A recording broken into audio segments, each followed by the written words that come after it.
भोलेनाथ ने सती मैया को समझाने का प्रयास किया कि जिनको तुम राजकुमार समझ रही हो ये कोई साधारण बालक नहीं है, वह स्वयं परम ब्रह्म परमात्मा अवतार लेकर के अयोध्या में आया है और लीला कर रहा है। लेकिन जब सती मैया के समझ में नहीं आया तो भोले बाबा ने कहा, सती यदि तुम्हारी समझ में नहीं आता, जो तुमरे मन अति संदेह तो किन जाई परे चले।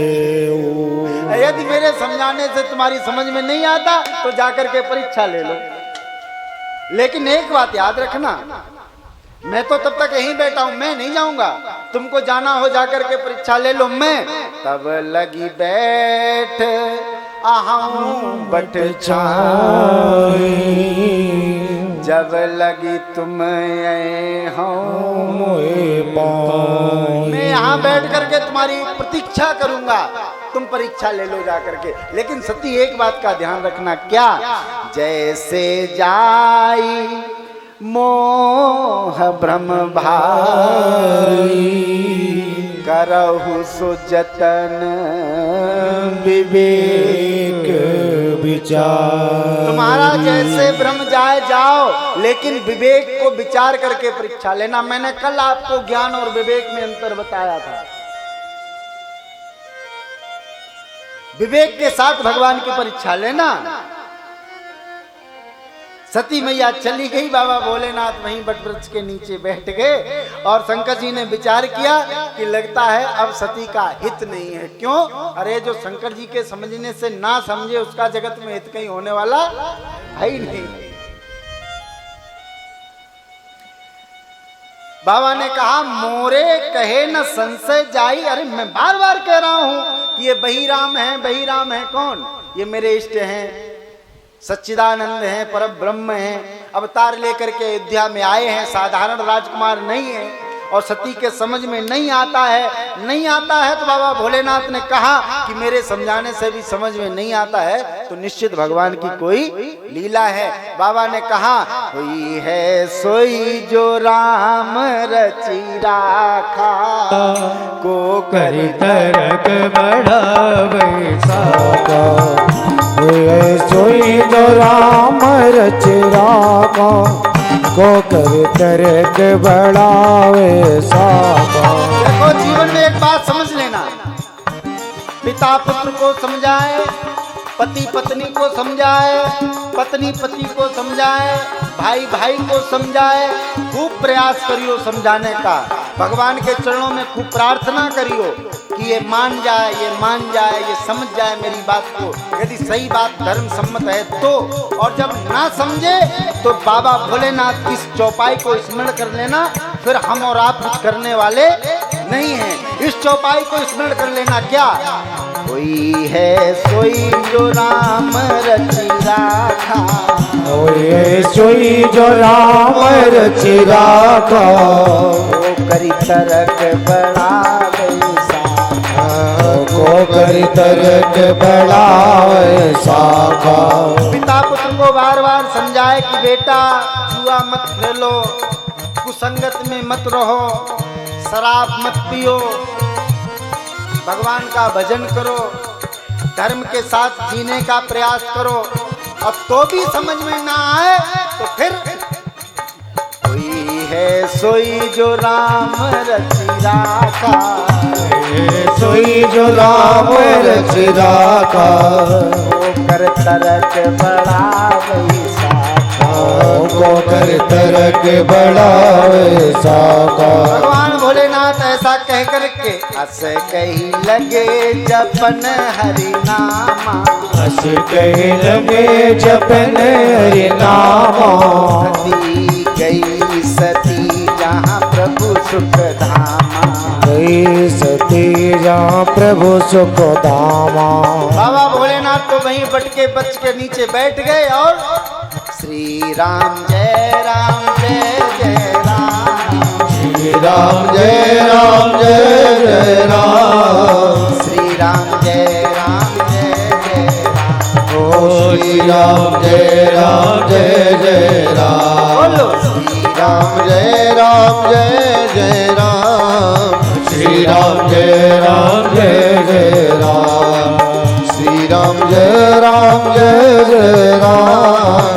श्री राम जय राम जय जय राम श्री राम जय राम जय जय राम। भगवान भोलेनाथ वहीं पर बैठ करके भगवान के नाम में रत हो गए। सती मैया गई। मैया ने विचार किया क्या करें, चली तो आई, अब भगवान की परीक्षा कैसे लें। सती मैया को कोई बात जब समझ में नहीं आई तो सती मैया ने सोचा कि ये अपनी पत्नी को ढूंढ रहे हैं, क्यों ना हम इनकी पत्नी का ही रूप बना लें। और सती मैया ने सीता मैया का रूप धारण कर लिया।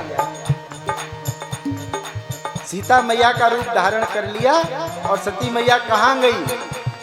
जहाँ राम जी और लक्ष्मण जी जा रहे हैं उस मार्ग पर आगे आगे चलने लगी सीता जी का रूप बना करके। लक्ष्मण जी ने देखा कि माँ, एकदम चकित भये, लेकिन कुछ कहा नहीं। लक्ष्मण जी बहुत गंभीर हैं तो राम जी से कुछ कहा नहीं, लेकिन प्रभु सब समझ गए, राम जी सब समझ गए कि ये तो सती मैया है, सीता माँ का रूप धारण करके परीक्षा लेने आई है। और लक्ष्मण जी के मन की बात भी राम जी समझ गए। राम जी ने कहा, लक्ष्मण ये सीता नहीं है, अगर ये सीता होती तो मेरे आगे आगे नहीं चलती, सीता होती तो ये तो हमारे और तुम्हारे बीच में चलती या हमारे पीछे चलती। ये सीता नहीं है, सती आई है सीता का रूप धारण करके। राम जी समझ गए क्या? सती कपट जाने सुर स्वामी, सती कपट जानो सुर स्वामी, समदर्शी सब अंतर जामी, शवदर्शी सब अंतर जामे। भगवान क्या नहीं जानते, प्रभु जानत सब बिनई जनाए।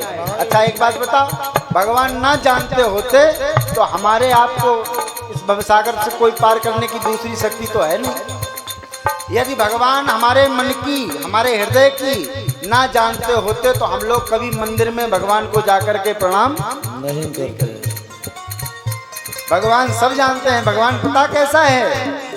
सुमिरत जाहि मिटे अज्ञाना, सुमिरत जाय मिटे अज्ञाना, सोई सर्वज्ञ राम भगवाना, सोई सर्वज्ञ राम भगवाना। भगवान राम जी सब जान गए कि सती सीता का रूप धारण करके आई है। भगवान राम ने पता क्या किया? सती मैया के पास गए और कहा, शिव जी के नाम के सहित, सती मैया के पिता के नाम के सहित माँ को प्रणाम किया। जोर पान प्रभु कीन प्रणामा, जोर पान प्रभु कीन प्रणामा। भगवान राम जी ने कहा सती से, हे दक्ष कुमारी, हम आपको प्रणाम करते हैं। जोर पान प्रभु कीन प्रणाम, जोर पान प्रभु कीन प्रणामो। पिता समेत लीन निज नामो, पिता समेत लीन निज नामो। भगवान राम ने कहा कि हे दक्ष कुमारी, आप इस वन में क्यों आई हो और अकेली आई हो? बाबा भोलेनाथ को लेकर के नहीं आई। कहु बहोरी कहाँ वृष के तू, कहो बहोर कहाँ वृष के तू, बिन अकेल फिरहु के हेतु, बिन अकेल फिरहु के हेतु। आप अकेली आई हो, बाबा भोलेनाथ को लेकर के नहीं आई। आपको मालूम नहीं, इसी अरण्य में सीता जी अकेली थी, रावण हरण करके ले गया और आप भी अकेली इस वन में आई हो। अब जैसे ही राम जी ने इतना कहा तो सती मैया एकदम चकित हो गई, एकदम घबराहट उत्पन्न हो गई सती मैया के मन में। सती मैया को एकदम पछतावा होने लगा कि अरे राम जी ऐसे वचन कह रहे हैं, यदि मैंने शिव जी की बात को मान लिया होता तो ये स्थिति उत्पन्न नहीं होती। मैं शंकर कर कहा न माना, मैं शंकर कर कहा न माना, निज अज्ञान राम पे आना, निज ज्ञान राम पर आना। मैंने भगवान भोलेनाथ की बात मानी नहीं, और आकर के परीक्षा ली। भगवान ने तो पहचान लिया, प्रणाम भी किया। अब भगवान भोलेनाथ को जाकर के मैं क्या बताऊंगी। जाई उतर अब आई उतर अब देऊं का, जाई उतर अब देऊं का, रूप जा अति दारुण दाह, और युग जायति दारुण दाह। भगवान राम ने देखा सती मैया बहुत व्याकुल है, दुखी है। भगवान ने माया प्रकट करी। सती मैया दसों दिशाओं में दर्शन करती है, तो सती मैया को सीताराम लक्ष्मण जी का दर्शन होता है। कई कई ब्रह्मांडों का दर्शन सती मैया को हुआ। भगवान राम ने जब देखा कि सती बहुत व्याकुल है, अपनी माया को समेटा और माँ को प्रणाम किया। और माँ वहां से चली कहाँ, जहाँ बाबा भोलेनाथ को छोड़ करके आई थी। गई समीप महेश तब हंस पूछी कुशला, तो लीन परीक्षा कवन विधि सत्य कहूँ सब बात, लीन परीक्षा कवन विधि सत्य सब बात। बाबा भोलेनाथ ने मुस्कुरा करके पूछा, सती आ गई हो, ले ली परीक्षा? अच्छा सही सही बताना परीक्षा क्या ली। एक बात जरा विचार करो, आप किसी से पूछो, वार्ता करते करते किसी से बात करो और ये कह दो देखो एक बात बिल्कुल सही सही बताना, तो इसका मतलब आपको पहले से मालूम है कि ये सही बताने वाले।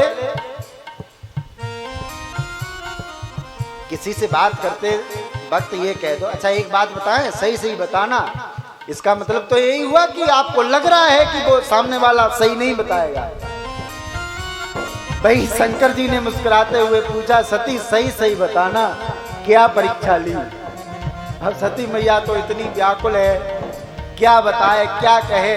अब देखो क्या हुआ, भड़बड़ाहट में सती मैया ने क्या कहा शिव जी से, बाबा कछु न परीक्षा लीन गुसाई, कछु न परीक्षा लीन गुसाई, कछु न परीक्षा लीन गुसाई, कछु न परीक्षा लीन गुसाई। कीन प्रणाम तुम्हारे नारी, कीन प्रणाम तुम्हारे नारी। बाबा हमने कुछ परीक्षा नहीं ली, जैसे आपने प्रणाम किया वैसे ही मैंने भी प्रणाम कर दिया। अब यहाँ पर कुछ लोग कहते हैं सती मैया झूठ बोली, और कुछ संतों का मत है कि सती मैया ने ये कहा कि बाबा जिस प्रकार से आपने राम जी को प्रणाम किया था वैसे ही राम जी ने मुझे प्रणाम किया, इसलिए मैंने कोई परीक्षा नहीं ली। देखो एक बात बताएं, समझने का अपना अपना एक भाव होता है, और जहां पर दुर्भाव आ जाता है वहां पर तो भाव बदल ही जाता है। जैसे एक शब्द है हिंदी का अच्छा, क्या शब्द है अच्छा। अब इस शब्द को जरा समझियो, किसी से आपको अच्छा बात समझ में आई, इसको थोड़ा और घुमा करके कहो अच्छा, और थोड़ा घुमाओ अच्छा। अब देखो शब्द वही है, केवल बोलने के तरीके से सारे अर्थ बदल गए कि नहीं बदल गए। इस चौपाई में वही गूढ़ रहस्य है। माँ ने कहा कछु न परीक्षा लीन गुसाई, कीन प्रणाम तुम्हारे नाई। मैंने कुछ परीक्षा नहीं ली, जैसे आपने प्रणाम किया अथवा उसी प्रकार से राम जी ने मुझे प्रणाम किया। लेकिन तब शंकर देखो धर ध्याना, सती जो कीन चरित सब जाना। भगवान भोलेनाथ ने देखा कि सती ने मां जानकी का स्वरूप धारण किया है। बाबा समझ गए, हरि इच्छा भावी बलवाना, हृदय विचारत सम सुजाना। हरि की इच्छा थी इसलिए ये सब लीला बनी, बाबा ने मन में विचार किया, सती कीन सीता कर भेसा, शिव उर भयउ विषाद विशेषा। सती ने माँ सीता का रूप धारण किया, इसलिए बाबा शिव ने संकल्प लिया क्या, जौ अब करऊं सती सन प्रीति, मिटई भगत पत होय अनीति। यदि अब मैं पत्नी के रूप में सती को स्वीकार करूंगा तो अनीत हो जाएगी। इसलिए बाबा भोलेनाथ ने मनी मन एक प्रण लिया, सती मैया जान नहीं पाई। बाबा ने एक प्रण लिया क्या, यही तन सती भेंट मुनाई, शिव संकल्प कीन मन माही। बाबा भोलेनाथ ने मन में संकल्प किया कि इस तन से अब सती मुझे पत्नी के रूप में स्वीकार नहीं है। इस संकल्प को कोई समझा नहीं। मैं मानस का आश्रय लेकर के व्यासपीठ से आपसे निवेदन करूं कि जीवन में जब भी कोई संकल्प आए तो प्रयास करना कि उसको मन में ही रखना चाहिए।